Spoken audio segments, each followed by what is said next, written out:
On Thursday, February 6th, at about 4:10 p.m., CAL FIRE, Shasta County Fire, and the Shasta County Sheriff's Office responded to a 911 call at 9021 Chaparral Drive.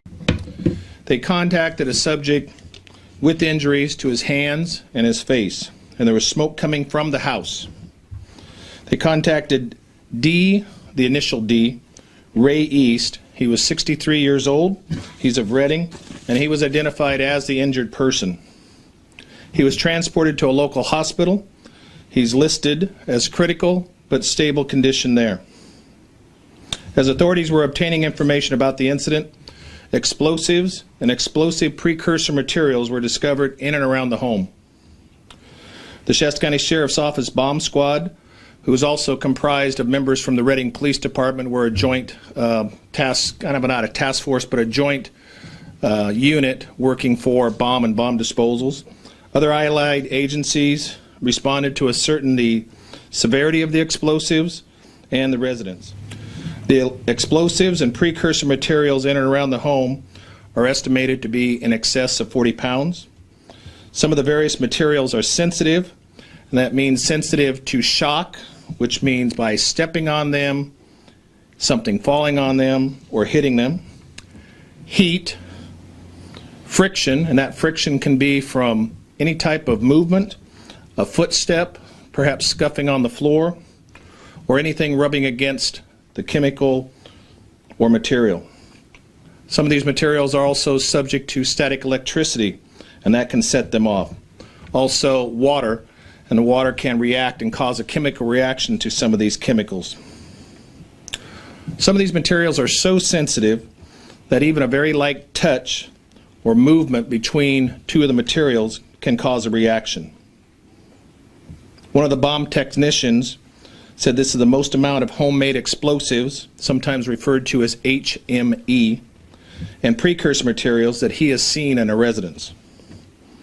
This area inside the home is too crowded and tight quarters for a bomb robot to operate, and given the amount of materials involved, it is not safe even for highly trained bomb technicians and personnel to go back into the home at this point. Commercial explosives are generally stable and safe when properly handled by well-trained persons. They react in a known fashion.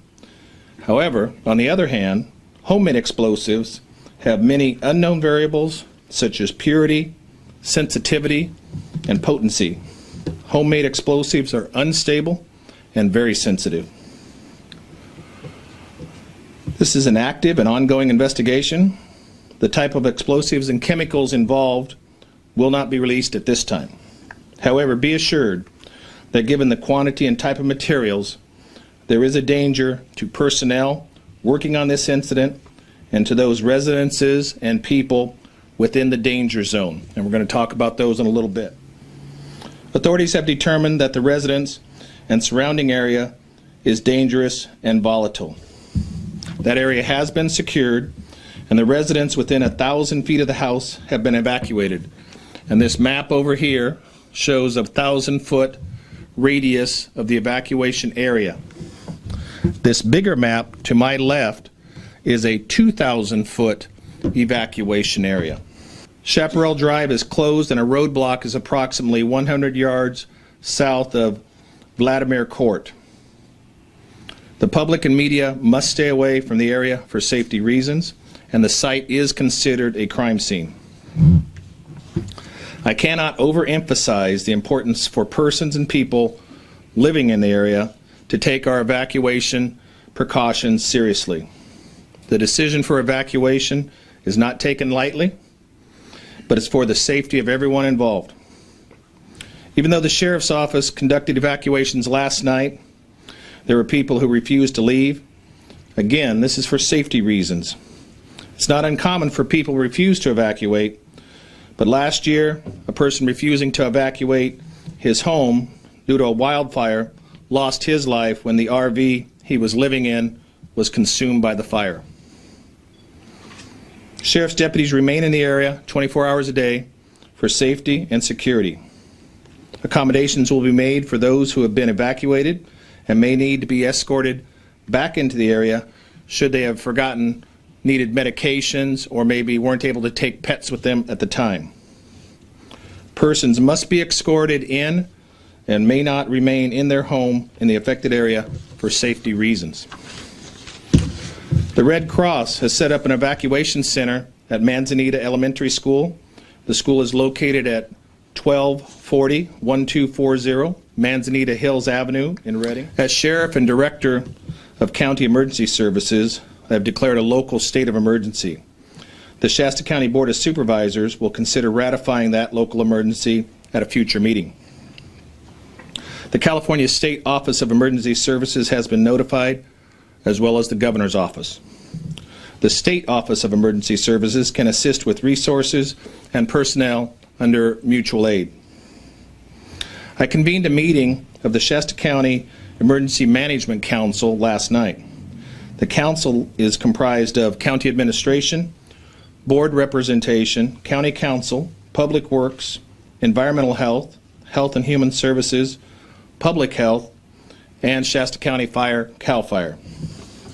The council was briefed on the incident, and in the coming days, a plan to resolve this situation will be developed with those and other agencies playing a role in the course and scope of the authority and responsibility of their agencies.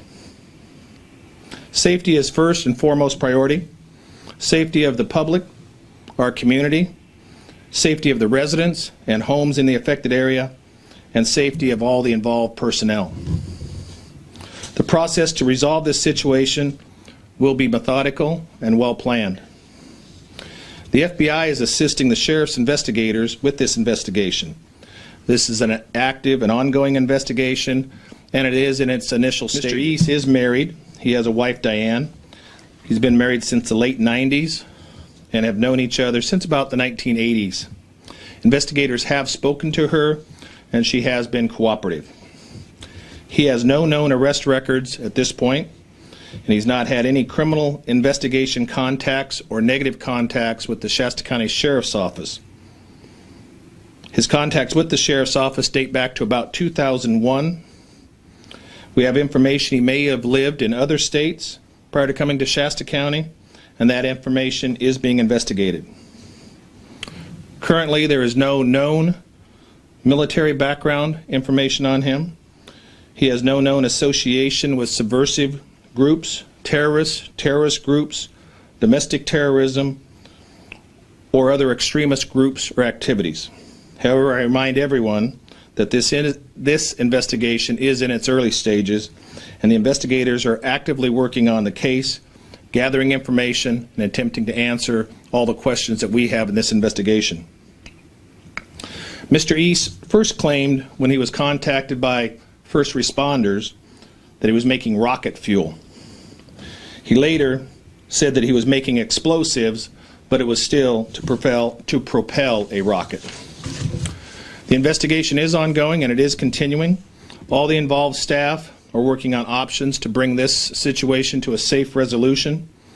Time is in our favor at this point, and I don't know how long the evacuation order will remain in effect. I do want people to return to their homes as soon as possible, but we have to ensure the safety of everyone involved and ensure the site is rendered safe. Were these explosives put together from legally acquired materials? Some were. Are you considering just blowing the whole thing up? We're considering all the options available to us at this time. It would be unpredictable due to the nature that they're homemade explosives. From what we're seeing, we are being more than cautious in our evacuation zones, but it would be at a large detonation if it was to occur. He talks on his Facebook a lot about different guns, different ammo. Did you guys find anything in the home that was large amounts of ammunition or large weapons? Or? The bomb technicians initially made entry into the home looking for the explosive chemicals and or devices that may have been in there. And due to the safety for themselves and the way the chemicals and substances were in there, it was not safe to continue on with the search. Since it's too dangerous for even experienced bomb technicians to go in and handle? What other options are there? There is one option that San Diego used it some time ago, but they may have to actually destroy the home. But we're trying to, again, examine all options with the key, safety being the key factor for those personnel for those personnel and men and women that are involved in this incident here. Do you foresee widening it further than 2,000 feet as far as radius goes? We have to we have to evaluate that as we receive other information or the investigation progresses, that we have new information to need to do that. So it remains as an option and as a possibility.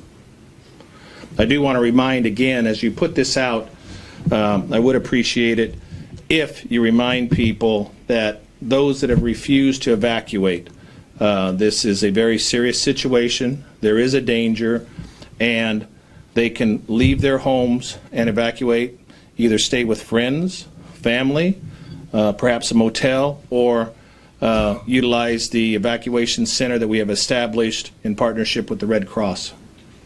So is it officially a voluntary evacuation? They need to evacuate. We don't want to get to where we have to really force people out of their homes, but they are in danger if they're within that, at least right now, the 1,000-foot radius. Mr. East's status, is he cooperating with the investigation? We have not been able to speak with him because of his medical treatments that he's receiving. Is he facing any charges at this time? The investigation is ongoing and continuing for any and all charges.